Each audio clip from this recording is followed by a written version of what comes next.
Despite what Christian nationalists will tell you, Romans 13:1 has absolutely nothing to do with political authority today.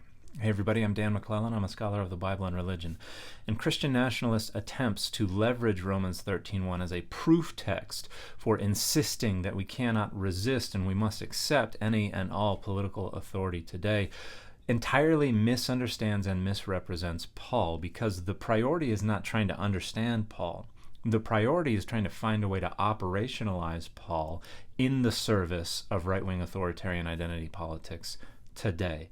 Because Paul is not trying to establish a political philosophy for all times and places. Paul is being practical, and Paul is trying to avoid getting Christians into trouble before the eschaton.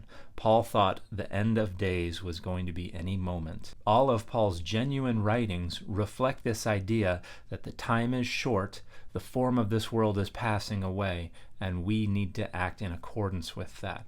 So here's E.P. Sanders, one of the most authoritative scholars of Paul in the world, on this passage. As I remarked before, Paul's radical theology, neither Jew nor Greek, neither free nor slave, neither male nor female, could potentially have very profound social results. But prior to the eschaton, he did not want his churches to disturb the social order. To this degree, his support of judicial and political authority fits into his eschatological thinking.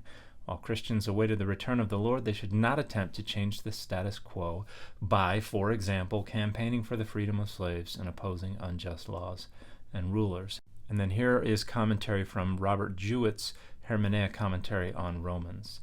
Romans 13:1-7 was not intended to create the foundation of a political ethic for all times and places in succeeding generations, a task for which it has proven to be singularly ill-suited. Believing himself to be a member of the end-time generation, Paul had no interest in the concerns that would later burden Christian ethics and which continue to dominate the exegetical discussion.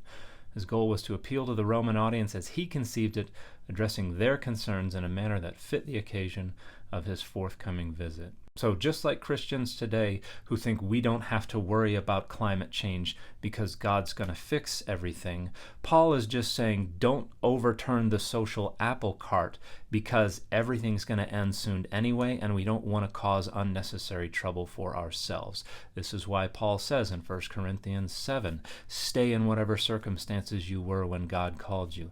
The time is short. The form of this world is passing away. Paul's rhetoric in Romans 13:1 has absolutely nothing whatsoever to do with any time period beyond Paul's own day. Too many people read the Bible not to understand what the authors wanted to communicate, but because they want to use it as a tool for structuring power and values to serve their own interests and the interests of their identity politics.